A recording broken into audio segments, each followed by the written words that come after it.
This episode of the Fight Within podcast is presented to you by Meguiar's.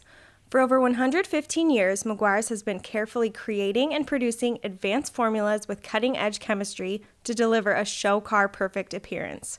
Whether you're showing on the fairway, finalizing your car for auction, or simply getting your beloved car ready for a weekend drive, Meguiar's is ready to help with their premium car care products to make every automotive surface look its absolute best. Meguiar's, reflect your passion. Make sure to visit them at meguiars.com. What's up, guys, and welcome to another episode of the Fight Within podcast. On today's episode, we have Jiu-Jitsu extraordinaire and businessman, Tenny. Thank you so much for being here, man. And obviously, as you guys can see, there's an empty chair here because Mr. Benjamin Briggs is a little too busy. So Ben can make it. He sends his well wishes.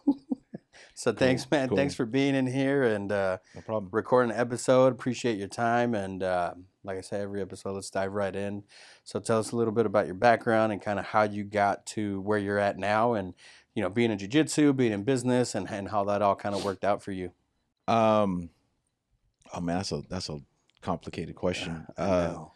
Business, I've always liked business since I was a kid. I didn't know what it was before. Yeah. You know, like I'd always like having yard sales when I was a kid, trying to hustle, sell marbles. I don't know if you guys, did you do marbles? Yeah. Oh, yeah. Okay. I did, for sure. Yeah, marbles, Hot Wheels, whatever I could do to sell. I always liked the idea of making money. Yeah. And then, you know, there was a time when I was younger, kind of led into bad things, but I got out of that. And then jiu-jitsu, believe it or not, or martial arts, it started, I've always liked martial arts, you know, growing up. I don't know how much of an age difference there are between us. I think there's quite a few years. I'm 35. Okay, I'm 35 too. And I'm just kidding. Maybe not. No, but yeah, when I was growing up, man, like I know this sounds cliche, but Bruce Lee, dude, like growing up. Really? Yeah, man, because I remember you'd watch a Bruce Lee because we couldn't tell the difference. Now I'm gonna say I'm half Asian. I want to point out I'm half Asian, yeah, and I'm half black. So if anyone you can't cancel me. I got passes. I got passes on certain areas. Growing up, we'd watch Bruce Lee movies, and we didn't know, you know, what was real and what wasn't real. Even some of those other movies, I don't even know if they were the ones out of China where they were just, or Japan. I think that most of them were out of China where they were just jumping out of, like, you ever see the ones where they'll just jump into a tree? Yeah. And I was like, damn, you could learn that in a karate class? How do you like, do that? Yeah. So we didn't know that was special effects or whatever.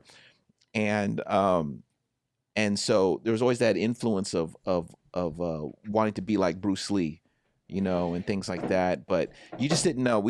I had no idea. And, you know, growing up, you know, my dad's black, my mom's Filipino. You know, my dad, stereotypical Negro, doesn't believe in investing in his kids. So you could watch it, but, you know, he wouldn't pay for lessons. Everything was too expensive. And even if he had the money, it was just too expensive. So that was the initial exposure to it. Then we'd go around trying to karate chop each other in the neighborhood, you know, and stuff like that. I don't know if you ever did stuff like that. And I was watching Power Rangers in 3rd grade and got suspended because I did a spinning back kick to one of my buddies because I saw Tommy do it on Power Rangers. Oh, yeah. So I got suspended. Yeah, it's the influence. But when in your head at that age, it made sense. Like, let me go ahead and bust my Power Ranger on him. I'm spinning back.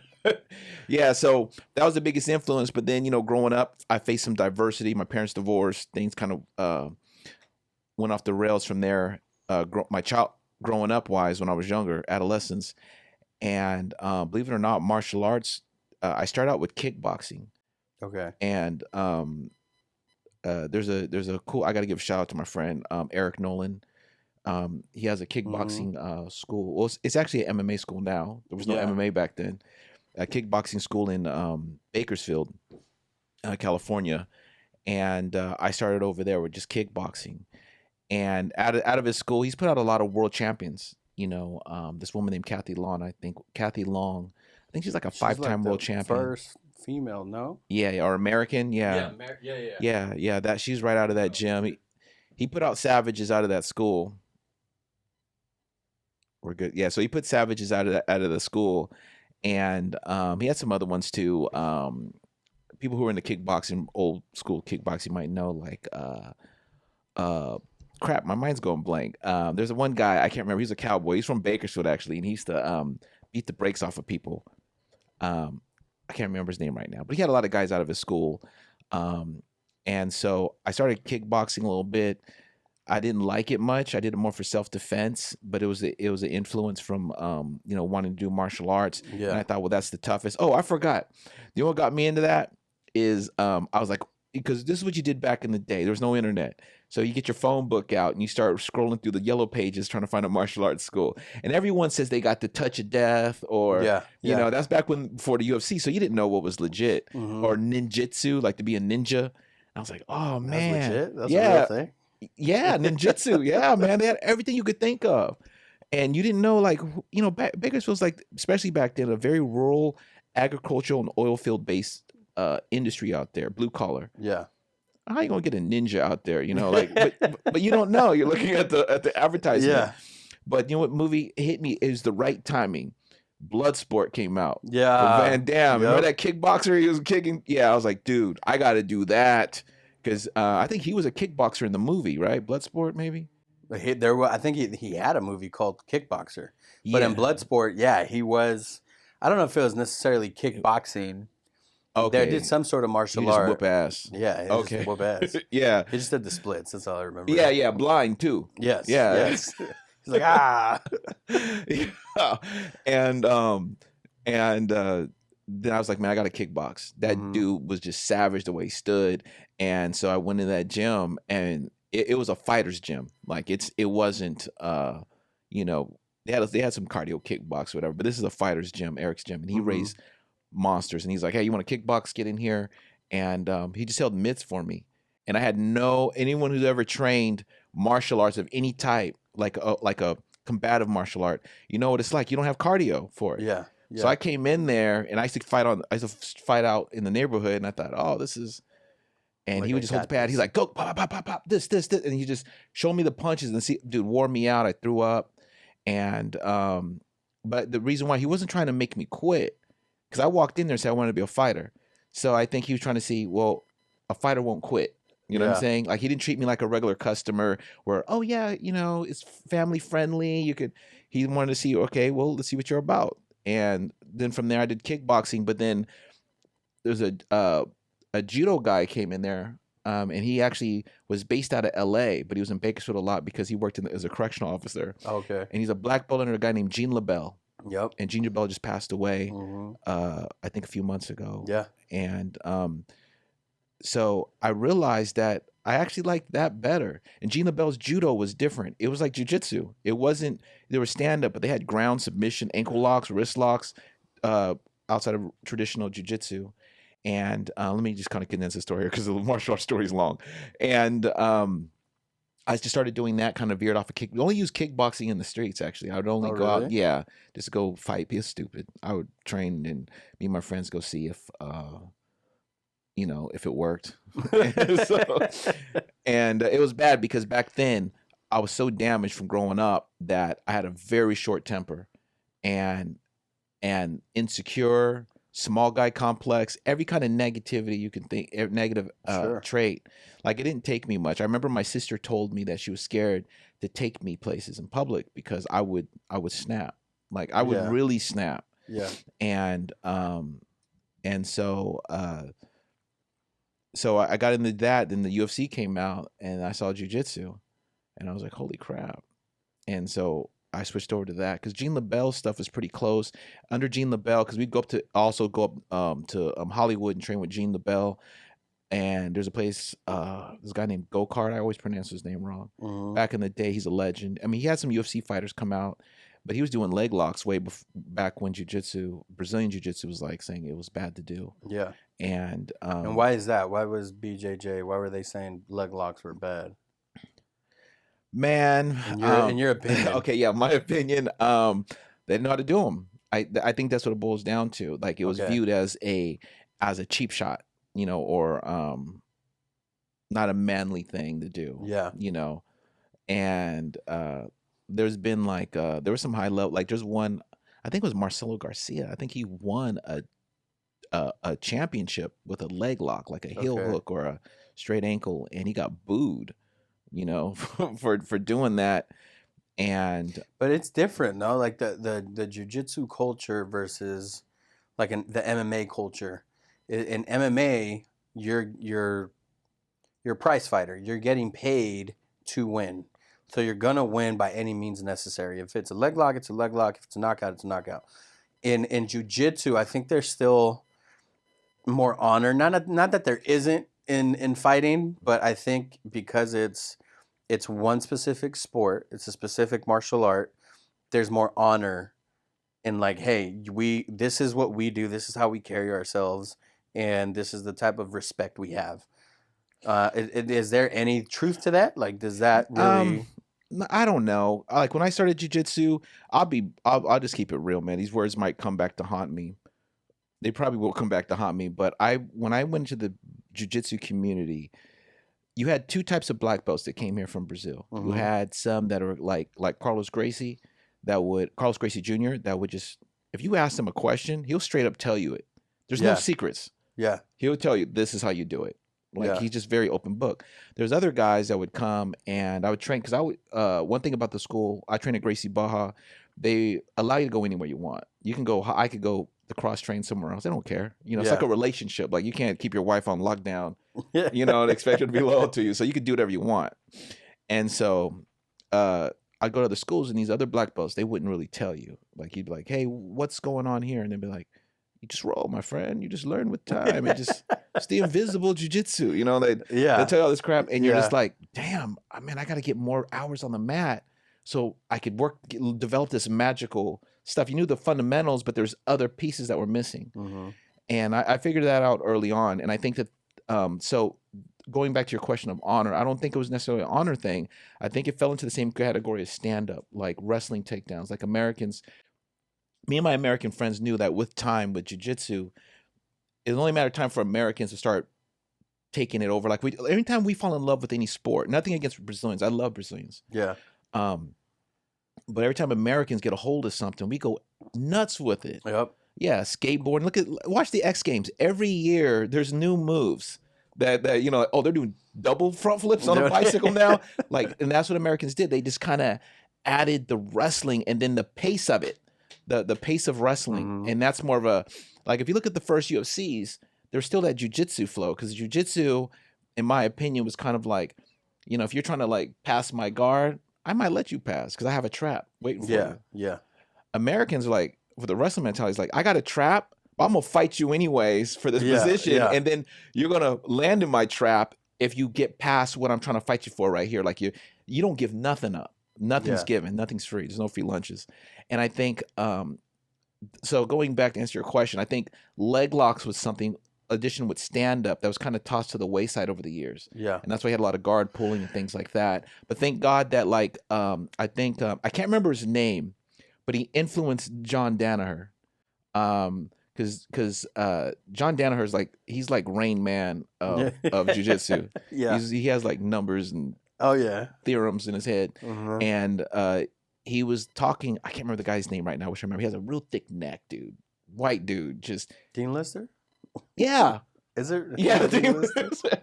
Yeah, Dean Lister told him, like, why would you not? Because Dean Lister started wrecking people with leg locks. He goes, why would you neglect 50% of the body? Yeah. That doesn't even make sense. This is a submission sport. This is a fight sport. And the no-gi, there's even, the rules are different, you know? Yes. And so Danaher's like, yeah. And he began to develop, not only develop, he started kind of almost like an archaeologist going to the roots of jiu-jitsu and digging out, because the leg locks are always there, because Brazilian jiu-jitsu is from Japanese jiu-jitsu. Yes. Japanese jiu-jitsu has damn everything. And that's why those guys like Sakuraba back in the day in Pride, there was no problem with them facing a jiu-jitsu guy. They already knew it. Yeah. You know, so. But isn't Japanese jiu-jitsu very defensive? Wait. Because I know Brazilian jiu-jitsu is more of, hey, the little guy could beat the big guy, right? Or were they more aggressive? Like I don't know I know that there was Japanese jiu-jitsu and Brazilian jiu-jitsu. I don't know like the history of it. Okay, well, in a nutshell, Japanese jiu-jitsu is Brazilian jiu-jitsu. It's the same thing. It's the same thing. It's the same moves. It's the same. It's the same. So we can start jiu-jitsu right now. Let's call it American jiu-jitsu. That's actually happening right now. It's a big Yeah, I know. controversial. Yeah, that's why I said it. Yeah, well, people just call it jiu-jitsu.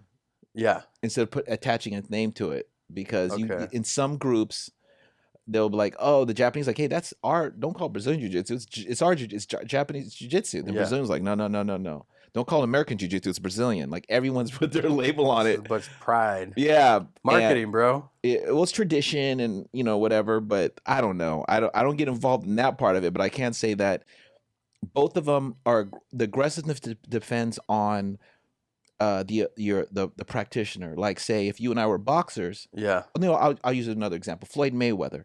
He seems more of a defensive boxer. Yeah. Mike Tyson's not a defensive boxer.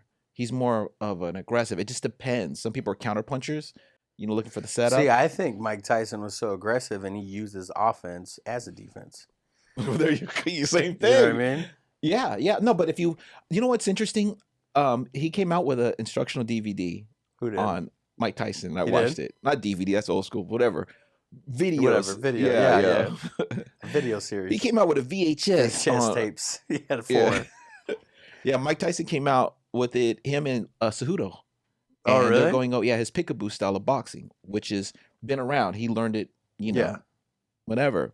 And it's actually very defensive. I didn't realize that. It looks offensive, but he's putting himself in positions to strike you and not get hit. Angle and not get hit. So he's hopping. Yeah, so he's actually defensive. Like he's moving defensively. He's not running straight in and trying to steamroll you. Yeah. But it looks like that because he knows when he goes here, how you're going to react. You need a counter with a certain punch to his movement. Yeah. And he won't be there by the time you react. Yes. Yeah.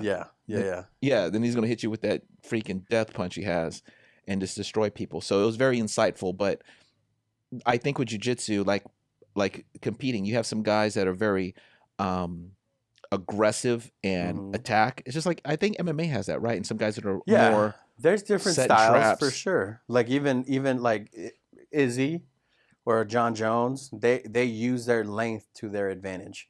So they want to stay right outside of your, right outside of your reach. So if your reach is here, this is as far as they can punch, they're going to stand right here. They're going to stand a couple inches away from your reach because they can still reach you, and they'll want you to come in and get frustrated. So then like, oh, I can't reach him. I got to step in more. You step in more, and then that's when you get countered or taken down or whatever. But yeah, it's all just like jiu-jitsu. It's all a setup. It's all a setup to the next move. Like a lot of times people will look at stand-up and say this is the opponent's head. What you're taught traditionally is if someone jabs you, you want to be outside of that punch, right? Mm-hmm. So instead of punching here, in order for me to set you up for my right, I'm gonna punch you outside, so it forces your head inside, and I'm seeing how you react. So now by the 3rd, 4th, 5th jab, you're leaning into my power hand.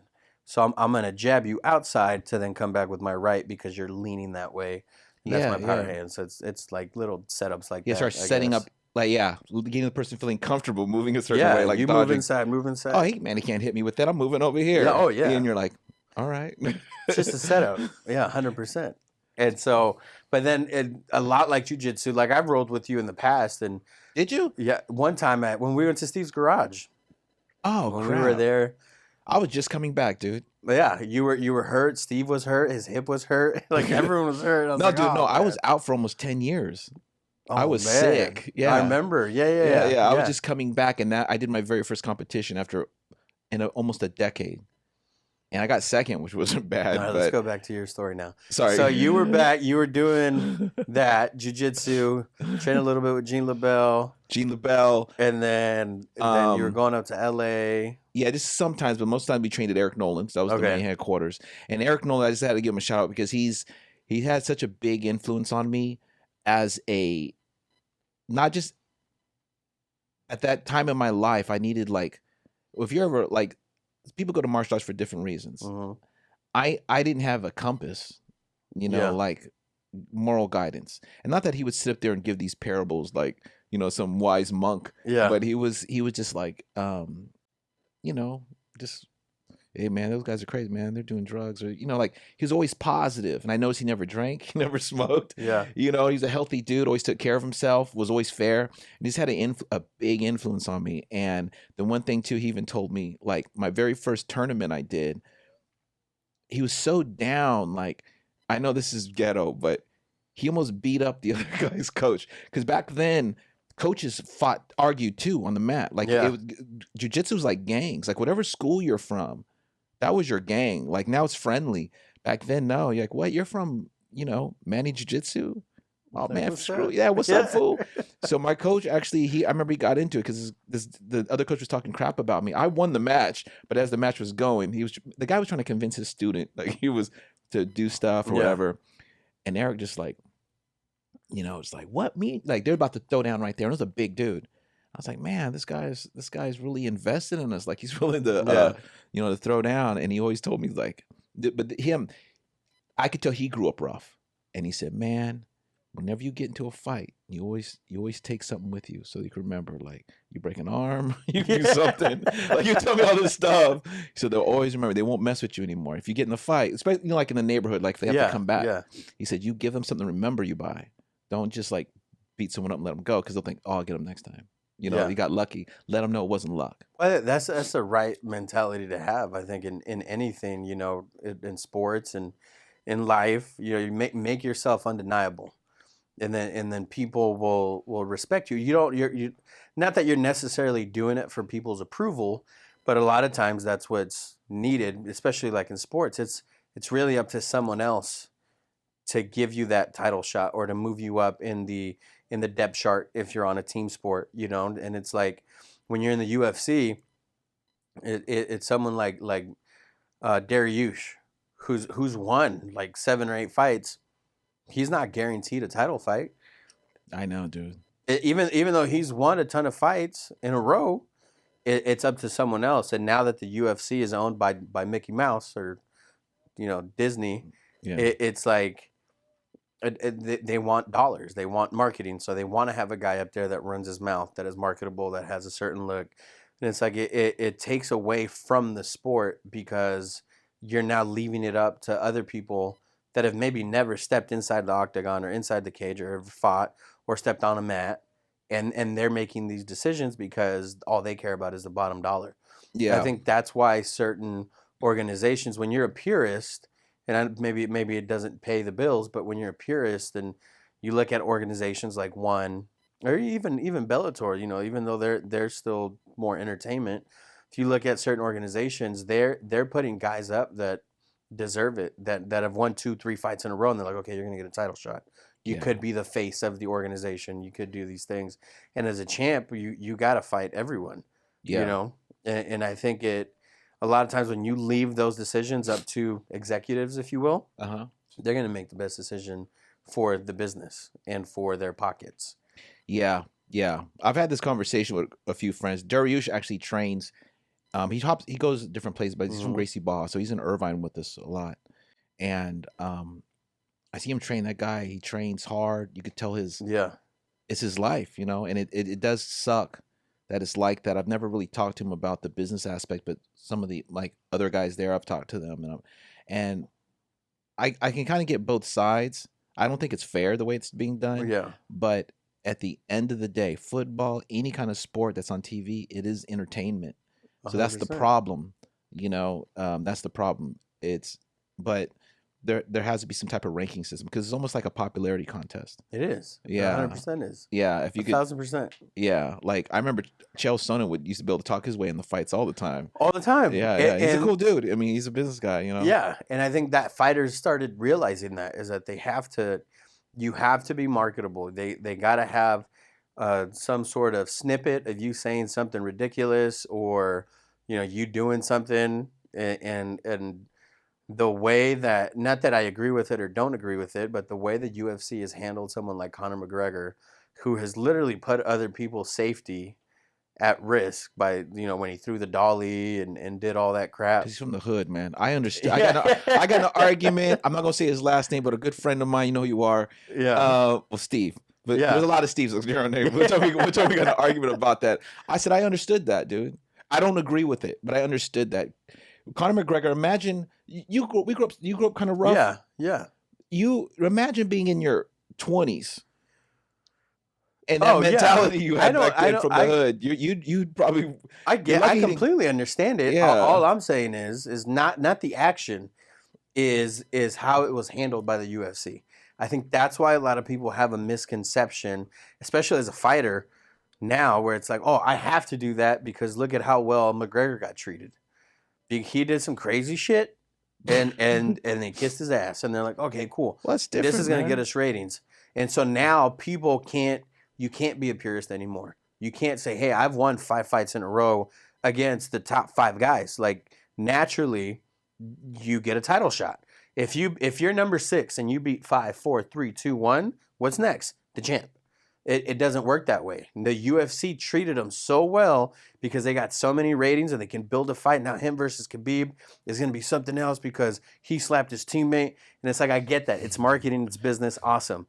But if you're not gonna publicly acknowledge that was an idiot thing to do, and now there was other people, other fighters that could have gotten hurt, like I get, like I get it, I get the 100%. Yes, do that. You're pissed off, you're frustrated, and your homeboy got slapped. And you're ghetto. Remember, he was from the hood, dude. He was on public assistance. I was like, you're lucky he didn't do worse. You're lucky he didn't do worse, man, because ghetto's ghetto, no matter where you're from, dude. 100%. Yeah, when I saw that, I go, oh yeah, it's still in him. He still got hood in him. No, it's not right, but I understood. That's the business part of it is what's like, you have to do something. Like, what's a bigger demographic? Like, everyone knows Dariush is a Christian, he's a believer, and he sticks to like those things, right? Mm-hmm. That demographic's very small. There's not a lot of like hardcore Christian MMA fans. Yeah. What has a bigger demographic? Someone that's talking crap, someone that's entertaining. Sean O'Malley coloring his hair, playing video games and having a Twitch account. Like, all that stuff sells, and I get it. Well, but then he needs to get because it's entertainment. I'm sorry to interrupt. Oh no, you're fine. But because it's entertainment, though, I think he should. You need a PR person, because I think Demetrius Johnson suffered from the same thing. He was beating people, but people were like, and he's like one of the greatest ever. He was a little different because his weight class didn't have a ton of like known talent, unless you were a hardcore fan. But then there maybe like Ian McCall, people knew who Ian was because, or maybe because he was that damn good. But he was that good. But I feel like at 155, there's way more killers. It's a more entertaining division. I think I think they both suffered from the same thing, but I think it's a little different because of the weight class. The weight class there's just more people. I'm telling you, if Demetrius Johnson behaved like Conor McGregor, it wouldn't have mattered who was. But that's what helped Conor too, though, is he was winning. He was talking all this crazy crap, but he was winning. Demetrius Johnson was not just winning; he was dominating guys. But he was so humble about it, Yeah. And then he literally got traded. His first trade in MMA history, and then we get Ben Askren, and they gets Demetrius Johnson. Well, that Ben Askren did pay off, even though he lost. Like that, his fight. It was him and Cuban Jesus. What do they call it? Masvidal. Yeah, that was amazing. I mean, it's horrible what happened to him, that knee, but he's gonna go down in the history books. Yeah, I mean the UFC. I mean that draw that. It's like that movie Gladiator. Remember when people were bleeding and we were like, yeah. Are you not entertained? It takes two to tango, though. 100%. I think it's. We can go on about this all day, but let's get back to your story. Well, You're the guest. Okay, one last thing. But I think if you knock people dead, you don't have to have a personality. If you could, like Nagano, don't need a personality. But see, there's some about him though. He's freaking big, tall, dark, and handsome, dude. Enough about me. Like there's something about him though. Pereira. But if look at Dariush though, Dariush is like, if you saw him down the street, you'd be like, oh, that's my buddy's uncle. You're not gonna be like, oh, that dude is a killer. No, but think about this. Pereira, is his last name Pereira? Yeah, Pereira. I don't know. Yeah, that just beat. You're around way more Brazilians than me. No, I don't know. But Pereira, right? Yes, we're going with that. He's knocking dudes dead. So they moved him up quick. Cody Garbrandt, knocking fools dead. I'm telling you, if you have dynamite, man, 100%, yes. But I think the middleweight class was so boring. They're like, okay, there's a story here. We have to fast track this dude because Izzy's gonna whoop on everyone. He's gonna fight Robert Whittaker for a third time. Like, come on. Yeah. And so it's like, okay, let's move this guy. There's a story there. He's fought him before. He's knocked him out before. That like, has let's to go hurt, with dude. that. That has to hurt. Okay, we'll get back to the story. But I think he would. To lose 3, like kickboxing to him 3 yeah. times in MMA. And he was winning. Even the MMA fight, he was winning. He maybe lost a round or half a round. And you could tell Izzy had more technique and more tools. But it seems like all he was looking for was a left hook all night. And then he took him down. All the Brazilian cat was looking for was that left hook. And it came from like a weird angle. It wasn't really like a hook or like an uppercut. It was in between. It was like both, yeah. And that's what caught him. But even the leg kicks and everything, dude. I mean, there was he was putting steam on him, dude. Just Izzy should have just taken him down. He should have done the Francis Ngannou against when he fought Cyril Gane. That he should just taken him down. Be like, oh, I think you're not gonna expect that. He did, and you could tell he felt awkward. He was like, oh. How high do I go? How low? Wow. Like, he didn't try to break him down. He was just on all fours and kept punching him, then let him get up. But anyways, yeah. Bro, we need to do like an MMA show. Okay, sorry. Yeah. Sorry. We should have the Manny and Kenny MMA show. They're not ready, man. It's too much in-depth analysis, man. We'll have a cool side, and then Ben can sit in when he's not busy. Yeah, so, but going back, so I got to that. I became a green belt under Gene LaBelle. Mm-hmm. And then... but I'm doing grappling tournaments because there weren't even jiu-jitsu. There were jiu-jitsu tournaments. It was like once a year, man. Oh, really? Yeah, it was very rare. This was when in the 90s? Mm-hmm, mid-90s. Okay. So I jumped into a back when I was 10. And I was kidding. I was kidding. And then so I would go into grappling tournaments. They just call them grappling tournaments. You'd have like D1 wrestlers in there. Everybody. But when you say grappling, it would start on the feet. It was wrestling and jiu-jitsu. Yeah, they just call it grappling. They call it grappling tournaments. Yes, and it's just the right term. Yeah, submission. There weren't even points. Oh, really? Yeah, it was just submission it's only. Like whoever wins. That's awesome, though. Yeah, that's really cool. And so I was doing those, but then I jumped into a school, went against a jiu-jitsu guy, a blue belt. It might have been a white belt, maybe a blue belt. And I had been training at this point at least twice as long as him. Yeah. He rolled me up, dude. Oh, really? And I said, okay, there's something different between grappling with submissions as opposed to this guy's setting me up, like striking. Yeah. Like you could hit mitts and hit a bag, but when you go against someone who knows how to step somewhere, got to get off. They were doing that to me with jiu-jitsu, and I was like, I just got owned. I said, that's it. I quit. I'm going to jiu-jitsu, and it's been a. Oh, it took one time for you to go. Yeah, because you don't want to train something that doesn't work, dude. It's yeah. It's a waste of time, dude. It's a complete waste of time. So that's why I got into martial arts, and that's just stayed with me. I got married, still trained, went off to college, trained through college, and what college did you go to? Well, technically, I was in Andrews University, which is in Michigan. Okay. But I didn't want to live out there because it was too cold. So then I went to a satellite campus in the Napa Valley. Okay. So there were some jiu-jitsu guys there from different schools that got together. So we trained. They even had a jiu-jitsu team there at the school. And this is before schools had them, but it was Japanese jiu-jitsu. And that's why when you asked me the questions that more aggressive, which I'll go into a second. But then you had the Lion's Den, Ken Shamrock's Lion's Den. So they're like, hey, Ken Shamrock's school is like 20 minutes away. Let's just go there. I couldn't make it that day. And I said, yeah, go for it. Let me know how it goes. And I was studying. They all came back.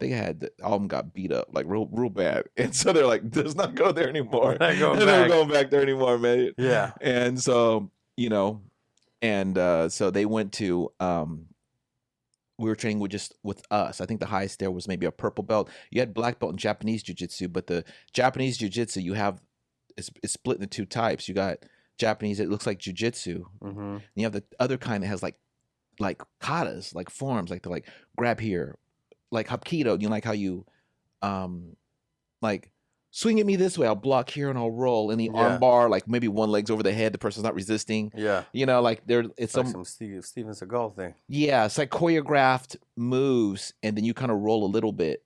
Okay. But but we just wanted the mat time, and then I moved back down to Southern California and just started training again. I mean, full time with different people. I hopped around a few schools, like trained with different guys, because you're in college, you're broke. Yeah. Yeah, just hopped around with a few different guys. But then, there's one main guy who had a pretty decent influence on me, Chingia. You know Chingia, Mhm. right? And he's from Gracie Barra at the time. Yeah. And then there was, divisions, business, whatever. And I just kind of stayed with Carlos Gracie. Who's his instructor, and just stayed with Gracie Barra. Do you feel like, not feel, but like, I guess what kept you going? Because there's a lot of times too, like if you look football players, basketball, MMA guys, there's a certain time where it kind of, your passion for it or your love for it kind of stops. Is it because there's always something new to learn? Like there's always more to learn? That's a good question. It's kind of I actually when I had a belt promotion that I got promoted like about a year ago, Mm-hmm. 2 years ago. I can't remember. I got promoted and I gave a speech about that. I actually talked about that. And I was explaining that I came to jiu-jitsu at different phases of my life for different reasons. Mm. Sometimes it's for competition. Sometimes it was just to lose some damn weight. Yeah. Sometimes just to socialize, to see my Yeah. friends. Yeah. Like it was never always grind, kill all the time. And I probably did a good run, especially when I was sick. I was still trying to train a little bit. My game became stagnant, and it's weird because when I say stagnant, my style became old school. Okay. Does that make sense? Yeah. And so I had to like get up to date, like because it's always evolving and there's always new things coming out. But it just depends on the person. I've seen a lot of people quit, man. Like I don't know how many people don't stick around. Yeah, I don't know the numbers, but that's a good. It's I think low. that's a good outlook, though, is to say that it came in. There's different stages of your life that you use jujitsu for, and even I think if people look at it that way, you're probably gonna have a better result, because it's like you can't always do it to compete. Like that fire is gonna burn out sometime. Yeah. So I think if you're doing it for like fitness or to socialize, to do things, you can't stay at home all day. Yeah. Like you might love your wife and kids, but if you just see them every hour of every day, like eventually you're gonna get on each other's nerves. Yeah. I think with that freedom to be able to go do something like jiu-jitsu and be around like-minded people, because we've talked about that a lot on previous episodes, where it's like the one common theme I think, or the one commonality people have had, historically when they share their story, is that someone believed in them, or that someone was there that they can look to or admire and kind of mold themselves after a certain style or person or things like that. How important has that been in jiu-jitsu for you to have like-minded people, or have someone that you can be mentored by, or someone you can ask questions to? Yeah. Well, how important is that? Yeah, how important has it been to you? To me, it's been major because, my parents divorced when I was 10. Yeah. And I think 10. I don't know when the official divorce happened. Yeah. But it was going on even before 10. But, I was pretty much out. My sister and I were on our own, and I didn't have a male figure in my life. And I think that some of the youth that go into martial arts, not the ones that have parents who take them in there because Mm-hmm. they want them to do it, but the ones who find that way on their own, there's usually something going on with them. Like, they either want to move up in life, like they're like, I'm gonna become a fighter, or I'm gonna I need therapy, so this is my therapy. They're not thinking that, but something's amiss. And I know over the years, like there's times I sit back and I reflect on what I've seen over the years in training. Like I've seen everything from people come and go. I've experienced that bond you get, and I'm pretty sure you've had this where you guys as a team just kind of train together and go to war together, like go fight, and there's a bond there that no one understands. It's like it's your guys are connected now. Yeah, you don't want to let those people down, and that's why I think when you lose, it hurts.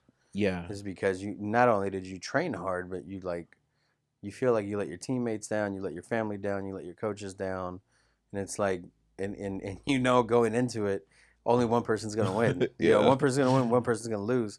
But I think too, what people, and I don't know if it's like that in jiu-jitsu because I've never competed, and I've always wanted to, but it's always been a weird thing because I'm like, I get paid to compete. now I have to pay you to join your jiu-jitsu tournament. Like No. that to me was always weird, and that's why I never did it. Well, now they pay. The Yeah. tournaments pay a lot. Yeah. So you should really seriously consider it. Like, And then the amount of like what you share with your opponent, there's an intimacy there, and I think that's why a lot of times fighters and you respect and you shake hands, and I think I would say 90, especially when I got to Bellator, like 90% of my opponents I went and had a beer with right after. Like we'd fight and we'd just be like, hey man, let's go hang out and have a drink and buy you a drink or you buy me whatever, you know. Yeah. And you just kind of talk and there's a level of intimacy because you guys just it's a culmination of 2 or 3 months of training, getting your ass whooped for one person, and then you do it in the cage. That sounded bad. You compete in the cage. And you share. There's a bond that you share, and it's very much like you were talking about with your team. There's 100% a bond. It's that same sort of intimacy because you're doing that day in and day out, and you want to be that person for them. Like they're that person for you that makes you better, that motivates you. You want to impress this dude. Like I was never the biggest name in our gym. We had guys like Pat Cummings and Mark Munoz and Shell Sonnen and so on and so forth. Man, I remember when I first saw him, dude. He's so oh my goodness. He remind me. I tried to explain to someone what he looked like. I said he looked like, and this is probably my because I'm small. So in my mind, I said he looks like that dude from Prometheus. You know the guy you were talking at the beginning. I was trying to describe. I said, dude, I can't believe that someone's built that way. Like he was just everything was just so. Oh, and he felt that way too. It was not fun. Yeah, but yeah, you want those guys get you better, and you want to try to be that for them. So when I got called up and they're like, hey, Manny, like come get, because even though we were there, we would still separate. Like there's only a certain amount of heavyweights. Mm-hmm. And so when they're like, hey, no, bro, I want to spar with you. I was like, oh, okay, cool. Like, is it because you want an easy round or because you want to get better? That ain't happening, player. Yeah. No, I was kidding. and so you elevate your level of competition or practice. You want to make sure that you're at their same level. And so you compete harder, you use better technique, you do those type of things. Like we just experienced that. I coach high school football and we just beat Corona Centennial, who's like, I didn't even know, but they're the 13th team, ranked team in the nation. Mm-hmm. And we beat them because we beat them by 3 points. It was a very close game back and forth, but like our guys stepped their game up. They competed to the level of their opponent. And so when you do that, it brings the best out of you. And it brings that confidence because now you know that you can hang with those type of teams or with that type of fighter, and you're like, okay, like well, what else can I can execute at that level? Yeah. If I can execute at that level, like how much more? I just got better. That's always been my train of thought is like everyone thinks they have a ceiling or a cap, and it's like you do when say you're not in shape, and you go run a mile. And you run that mile in 20 minutes. It's like, okay, well, the next time you might run it in 19 minutes and 30 seconds. So now whatever you thought was your ceiling, you got a little bit higher. Yeah. You broke through that just a little bit. And then the third time you run it, you might run it in 18 minutes. So now you've beat it by 2 minutes and just your third time. And it's like, I think that's what people don't get. It's so easy to get flustered and frustrated, and especially when you're fighting or competing. It's like, you got this competition, you got this belt ranking, you got to train this many. And it's like, no. Like, relax and change your perspective. Like, just go train.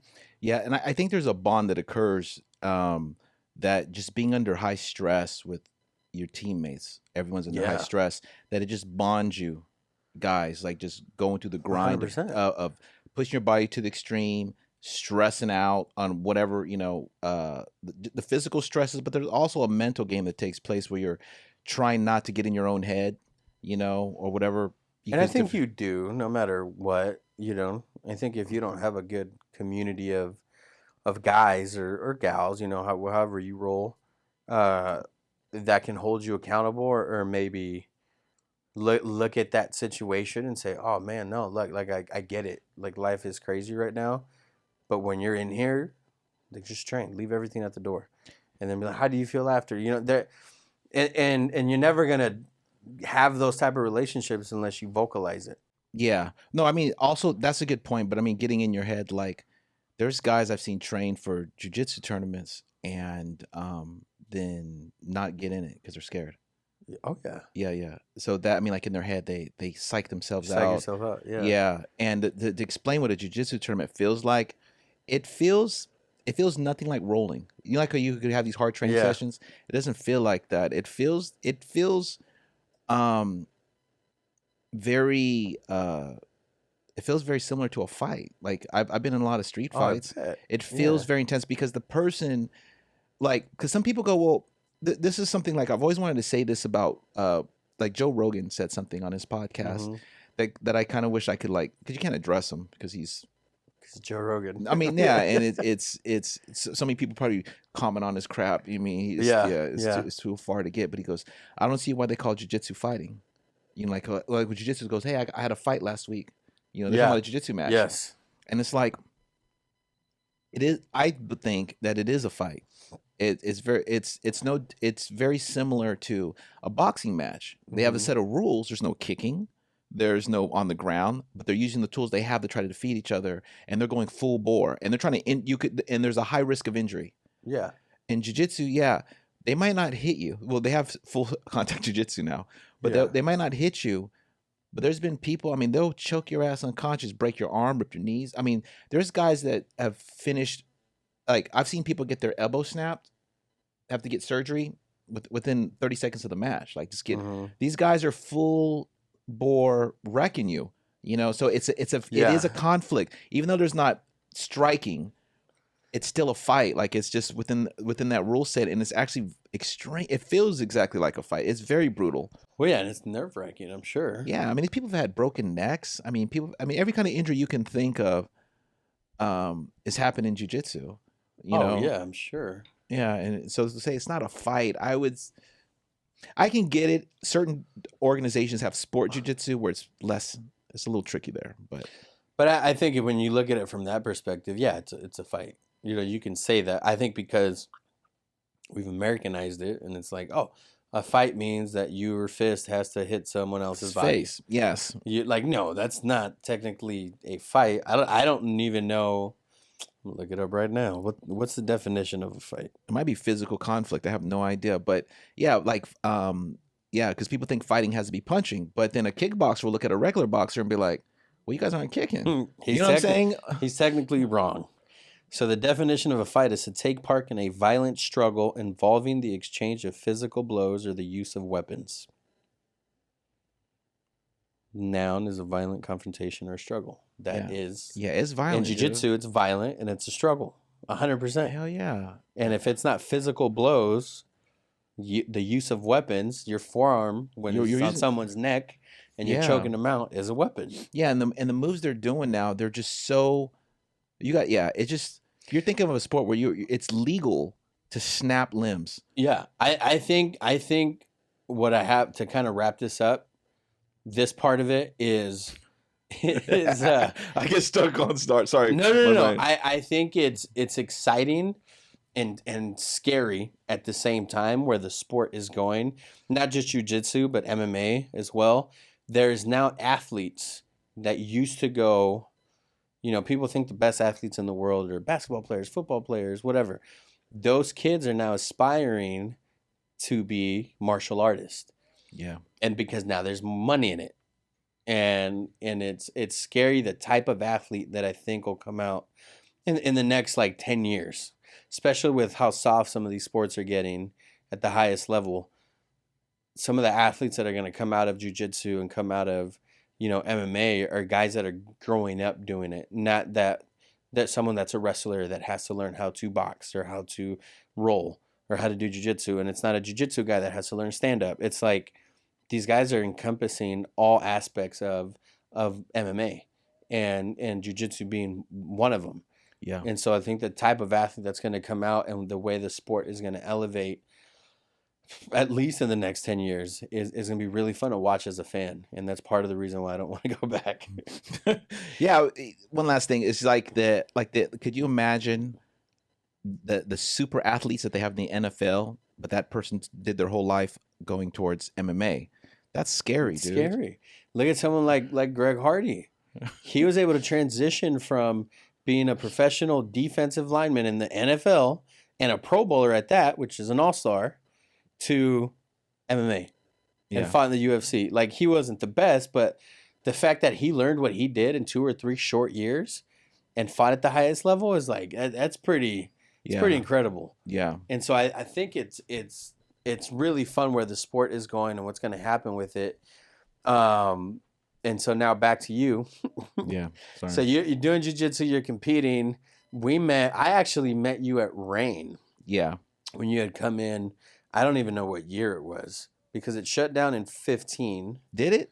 Yeah. Golly. It's already been 7 years, Jeez. man. And before that, you had come in even before that. You were coming in already. Yeah, I'd met Mark. Yeah, I got involved with Rain because I met Mark. Mark was my son's wrestling coach. Okay. And Mark just started MMA. And oh, wow. All I knew Mark was like this youth pastor kind of dude, you know. I said, "You're going to fight?" He's like, "Yeah, right?" Like, he's crazy. like smiling. Yeah. Yeah. And I was like, "Dude, are you sure you like I'm not even sure, but I was like, "Wow, okay, hey man." Like, I guess. But the thing is, I didn't know a lot at the time about wrestling. I mean, I knew about wrestling. I didn't know the local, like how good Mark was. Yeah. I had no idea. I thought he was just a stud in wrestling at college and enough to draw in. I didn't know he's a Hall of Famer level wrestler. Yeah. And then he fought in WEC. They had heavyweights. Yeah. And there was some big tall kickboxer. I don't know if you saw that one. Yeah. And he knocked him out. Big old black dude. Yeah, big old black dude. No, Mark came back. I was like, I looked at him different from there. I go, holy crap. Like, and so that's why I got involved with him, Mark, and then kind of off and on. Then Mark, I had a gym, a jiu-jitsu school out in the Agora Hills area. Mm-hmm. And then I came back, some business drama kicked off. So I came back here and he's like, hey, I need a jiu-jitsu coach for the school. I said, we work everywhere with kids, with fighters, whatever kind of, what's it called in football when someone could just run around on the defense? Athlete? No, is there someone on the defense that like, he just kind of plays like a safety? A safety, yeah, or whatever. Yeah. He can just run around, right? Kind of reads the field. I mean, kind of. Okay, maybe I'm tripping, man. I don't know. He has a responsibility, but I don't know. They call him like a. I mean, it just depends. Okay, sorry. There's a ton of different. Yeah, I thought there was a position where the dude's just kind of reading the field, kind of like safety, kind of. He has a certain responsibility, but he kind of has freedom to move around. Yeah, just the game plan is different. Sure. Okay, we'll so say safety. So safety, right? So so I guess I got involved with Mark, and then he would just have me work with different people. I worked a little bit with some of the lighter guys, actually some of the bigger guys, but I wouldn't roll them. Like Cummings, Pat, never would roll him, because I learned like when I was younger I would have done it, and then I would have got injured. Yeah, because let's say if I roll with Pat for a week, I might have been okay. Like I would have got smashed and pulverized or whatever, but then there's no benefit. There would have been no benefit for me.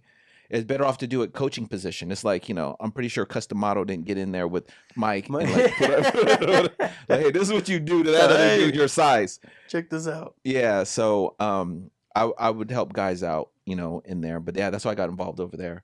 And then, and it's weird because life, I went through a divorce. I went through different things, and that actually affected my martial arts journey too. That's had the biggest negative effect. Oh, really? Journey. Yeah, just things in life. Yeah, usually, because college it made me delay, but I think the biggest negative impact on my training was my divorce. Wow. Yeah. In what way? Oh, dude, it flipped my world upside down. It was crazy. It was like I was with my ex total, like I think almost 14 years. Oh, wow. Yeah. And so, that's dating and everything. Married, I don't know, 11 or whatever.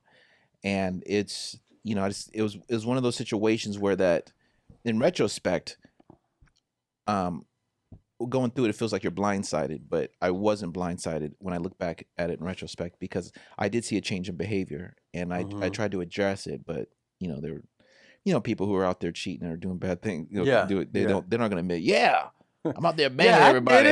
Yeah. Oops, you caught me. Yeah. I'm out there trying to get pregnant. Yeah. So it's it hit you. It shocked me like very, very hard. Like it was weird because we had an agreement, like, hey, you support me through medical school, and when you finish, because she became a doctor, then I'll let you pursue your dreams. So I kind of put mine on hold, trained jiu-jitsu, didn't go really crazy because I couldn't. Sometimes had multiple jobs. And but when I moved out to Orange County, the way I knew something, I had a gut feeling. Always go with your gut, dude. Your gut knows a lot. Yeah. I knew that she was, I would say, cheating. I knew that, I mean, you don't know, there's no evidence. I felt it. I could tell by the body language. But then her coworker, who I was just kind of an acquaintance with, pulled me aside and told me, because she just felt so bad. Her and her husband, her coworker and her husband told me, and then I was like, then talk about how God works. 2 days later, her best friend told me too. She goes, dude, it's because it was one of those situations where that she was openly cheating when I wasn't around, like taking the other guy, holding his hand, and, around social events, around people we mutually know, that and acting like that's her guy. Does that make sense? Yeah. Like, wasn't hiding it, no shame. Yeah, that's so wild. And they started feeling bad for me because I'm catering to her. I'm cooking dinner. I'm house dad. You know what I'm saying? Yeah. Like a housewife, and or house husband. That's what house husband. Yeah, and they're like, dude, I just feel bad. I can't bear to watch. When you go into public, she was actually at an event with most of us here with some other dude. And I was like, so I had to kick her out, and it was a shock. And then being abandoned when you're younger, it just set off a cascade of triggers. 100%. Yeah, so it just kind of it put me down the spiral, and then I got sick. And that's when I got sick too. At the same time. Do you think you got sick because of that, or is it just completely separate? It was separate. It was a medication a doctor was giving me. Okay. And my body had a severe adverse reaction to it that took damn near 9 years to reverse. So it was bad. 9 years. It would have took longer, but I got in contact through some naturopathic doctors and stuff like that did a different approach than Western medicine, which fixed me up. Yeah. But the divorce was traumatizing. It was traumatizing for me, for my son. It was a nightmare. Like, a lot of it was a blur. And it's interesting because I used to teach, also classroom teacher at a high school. Yeah. And that's one thing my students, we would talk about. Sometimes we have these discussions and we talk about don't do drugs, the dangers. Sometimes it's random. You're allowed to ask questions. And one person asked me, I usually get this once a semester, what's it like to have your heart broken? Dang. These kids, they don't know. These high school kids don't know. Yeah. I said, man, it's probably have you ever had your heart broken? I know you're a Mac, man. Nobody, you're out there breaking. I'm sensitive. I'm a teddy bear. Yeah, no, I said, dude, it's probably the worst feeling in the world. Like, it feels worse than death. And I've had my best friend murdered. Not had him murdered. I have the experience where my friend was murdered. I've lost close family members. I'd say it at a minimum, it's twice as painful. Like, and they're like, we're like, oh yeah. I said, it probably took me. I explained to them, my kids, that it took. I mean, my student. I call my kids still. I don't even teach anymore. Yeah. You can probably tell how I interact with your kids. Like, I'm used to. I even used to elementary school kids. I'm used to interacting with them like that. It took like 2 years to stop dreaming about her every night. Like, it was that much of just trauma. Like, I would just dream about her and just in nightmares, and then I hurt every day. Like, it probably took about 7 years to get over her. 7 years. And she was cold-blooded, dude. Like, when I kicked her out, she made a Facebook event with her and her dude all hugged up and kissing, and invited my friends too. Like, just was like this. She became a person. Yeah, dude. She became a person that I did not recognize. But that's what happens. I mean, she went from being a dork, because we lived where there was other doctors before we moved out here. Yeah. Neighborhood, everyone's in the medical field. Everyone's the same. Brain surgeon, down to family practice, dentists. Then we move out to Orange County because she wanted to get this residency license in, like, advanced, because she's emergency medicine, but some advanced stuff. And so we came out here, and everybody's like, oh, you're a doctor, and everyone's kissing her ass. So way different. You can see the ego change. Like, she just thought she was just. She even changed the way she talked. Like, is that something that you could see while you were in it? Yeah, I told her. I said, "Why are you talking different now?" Oh wow. Yeah, no, I've noticed it. Even my son noticed it, and she's like, "What are you talking about?" She even changed the way her name was said. Yeah. like, I don't want to say her real name. I want to put her on blast, but like, say if her name is Beverly, and it's not Beverly, but say her name is Beverly, and she normally goes by Beverly. She just call me Bev. Yeah, Bev. And the weird thing is she's black, right? Well, she's black and white mixed. She's actually the same. When she was younger, when she was with me, because I kept her in shape. We'd run Mount Hills, no joke, dude. She was kind of built like Sade, dude. Looks like her too, like very. Yeah. No, she doesn't. It was, it's one other thing, but that doesn't matter. But she's black for all purposes. If you see the singer Sade, you go, oh, she's black. So she talked regular like this, sometimes a little black because she grew up, went to a black church. Her dad is black. By the time she came out here, after a few months, she started getting influenced. She started, instead of talking like how we're talking or a little ethnic, it was like, yeah, just call me Bev. Yeah. I was like, are you? At first I thought she was kidding. I said, what are you doing? Why are you talking to me like that? Yeah. And then it was a total psychological change. Yeah, but the hard part was she tried to send messages to people to come back. She even tried to come back, like do little roundabouts. Humans are so weird. I was like, nah. That was hard though, dude. Though I bet it. Yeah, I bet it was hard. I think when someone sees you having, whatever you deem is success, and they were a part of your life for so long, they want some of that. They want to come back. I think a lot of times too, it sounds bad, but like a change of scenery or a change of pace is a good thing. Yeah. I'm not talking about relationships. If you have to go through that and you're forced into that, you have to grow into it, I think, and get used to like being alone and like it's not. I say I like being alone, but I don't. Like I'll go work in the garage all day, knowing that my kids and my wife are in the house. You guys still there? So like it's cool. Okay. It's cool, But it's like I think you get so it's easy to get caught up and distracted with life. Like I think my brother-in-law told me, or someone told him, and I was there. But they said, that's why I try to keep myself in check. Like I'm not the best husband. I'm an asshole, and that's gonna be the clip for this podcast episode. and so I'm almost positive it was my brother-in-law, but he said you got to think about women are looking for their like Prince Charming. They're ready to get swept off their feet, and if you don't do it, someone else is going to. There's someone in the bullpen warming up their shoulder right now. Like if you don't give them that attention, if you don't make them feel special, if you don't do those things, someone else will, because someone wants to. So if you're married to them, why wouldn't you go do that? And I think it's hard as a man, especially someone like me who's like the provider, who's, I have my own business, and sometimes it's crappy and sometimes it's great. And it's like when there's no consistency, but you're looked at as the provider and the leader of the home. Yeah, it's definitely like it could be disheartening. Yeah. And so I don't. It's easy to get. The point I was trying to make is that I think it's easy to get caught up in your environment or those lies in all those things, and that even as like a Christian, I don't put God first in everything like I should. I've gotten a lot better. I was going to tell you that. I'm just joking. I was going to let you know that you suck as a Christian. I'm going to judge you right now. I think it's hard, and that's why like I love doing the podcast, because even like listening to something like that and then my response, it's like I'm hearing myself. I'm like, oh man, you suck. Not in a bad way. I'm not. No. Like, I get what you're saying. Or you're just holding yourself accountable. Yes. Yeah. Because a lot of times people don't know. Like you don't know how to talk to your boy if he's not opening up.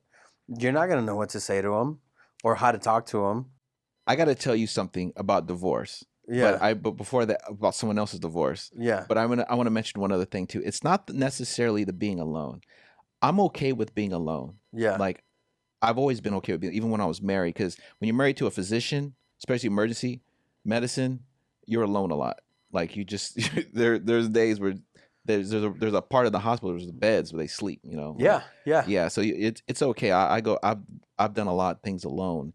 The problem is that the issue is that when you fall in love with someone, like my ex-wife, I was 100% in love, like completely, recklessly, fire love. Sold out. Yeah, just hopelessly devoted. Just to quote Grease. Grease, yes. The quote of Olivia Newton-John. Yeah. Yeah, I was just absolutely in love with her. Mhm. Everything. I love the way her skin smelled. I love the way her hair. Just everything about her, dude. Yeah. Her laugh, everything. And when the betrayal and the rejection from Yup. someone like that, it's like the unimaginable. It feels like your mother telling you, or father, whoever you're closest to go, I don't want to be your parent anymore. You know, like, or, you know, it's not a parent relationship, but that disconnect of that love like that.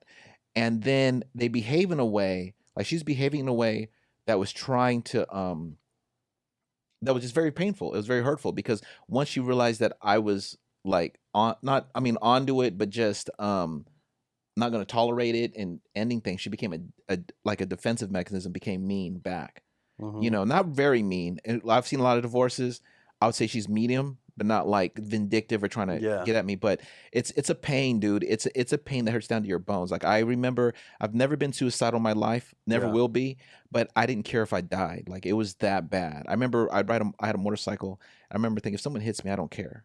Like, I Oh, just yeah. felt, I didn't even feel like I could love or feel normal emotion. Like when you see your friends and go, yo, what's up? And you feel that feeling? Yeah.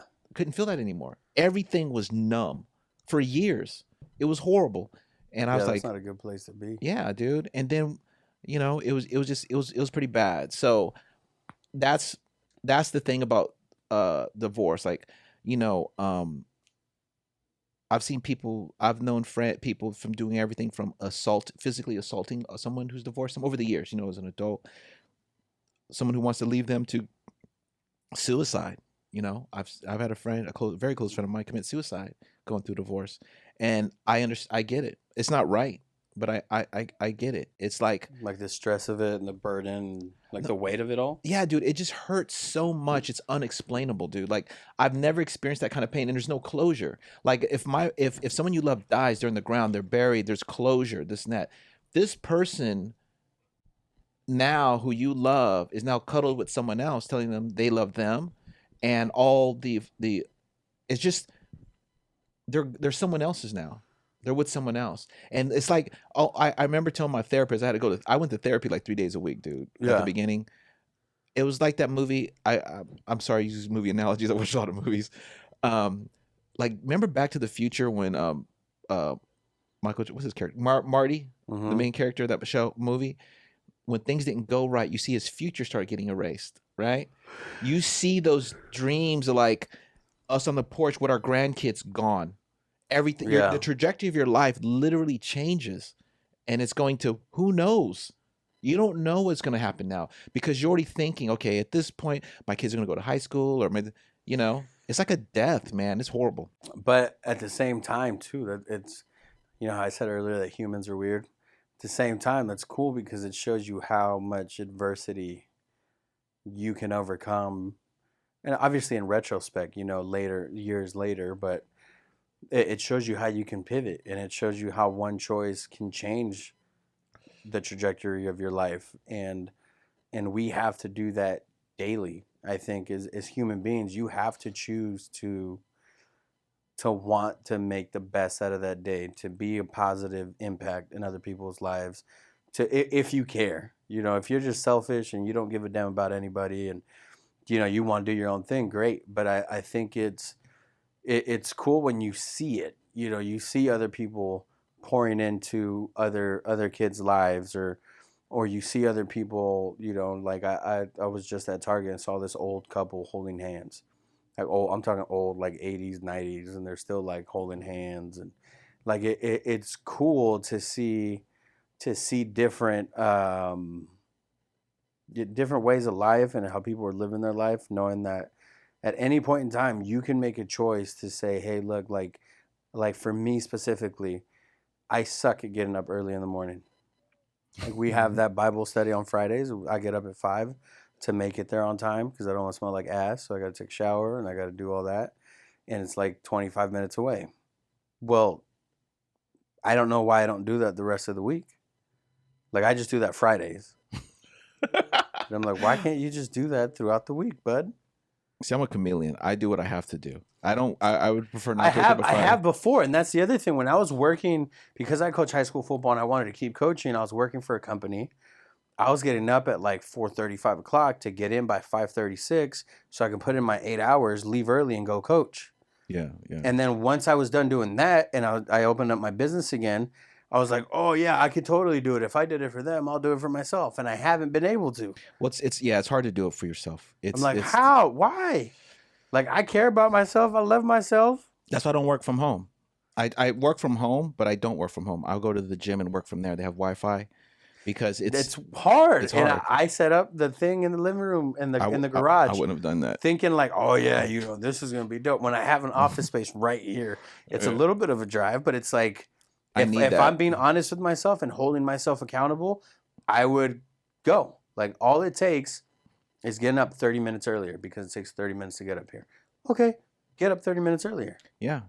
Yeah, I would but that's something you got to learn through trial and error. Like with me, I make it a point. I hold myself. I try my best to hold myself accountable and treat myself like I'm my own employee, where I have to get up at a certain time and I have tasks I need to get done. I have to, because if not, they won't get done. I mean, there's so many times I'll be working. I'm like, I'll start snacking at home. I need a separation from where I work, from where 100%. I live. My home is my refuge. I can't turn my refuge into chaos central where I'm working. Yeah. So, that's what screws me up. I think I have to do that too. Then I got to come out here more. But can I say one other thing about a divorce though? 100%. To get off of it. This is your time, bro. Is that, I'm actually helping a good friend of mine navigate a divorce, right? And it's like I remember when I went through a divorce, I was thinking I would never wish this on anybody, like this type of pain. Like it physically hurts, man. It's hard to explain. Yeah, I bet. It's the pain, the emotional pain. If you could feel it, physically feel it in your body, the watching, like her situation is that you're dealing with someone who's like, I call it it's abuse. Textbook is abuse, but some abuse isn't always physical. It's psychological, like 100%. And it's pretty bad. And I it's weird. Like my view of divorce has evolved because I was like, no, man, there should always be a way to work it out. But I thought to myself, no way. Like you can't. Like this person, she's divorced. I remember talking to him, when they were having problems. Well, he was oblivious. Because he was like, you can't tell him anything. There was no correction. Like, like, hey, Manny, could you not, cuss her out in public? Right? You can't confront him about it. He'll get mad and walk off. Like, you could never have a conversation. You cannot tell him he's wrong at anything. So I would try to talk to him about it, and he would just kind of, it would just go sideways, or he'd be like, I'm an asshole. That's all I am. Fuck it. Like, he'd just brag about it. And it's like, well, maybe. You can change, bud. Yeah, no. Well, I mean, he changed his tune once she said I want a divorce, and all of a sudden he was like, "I'm sorry." Yeah, it's weird.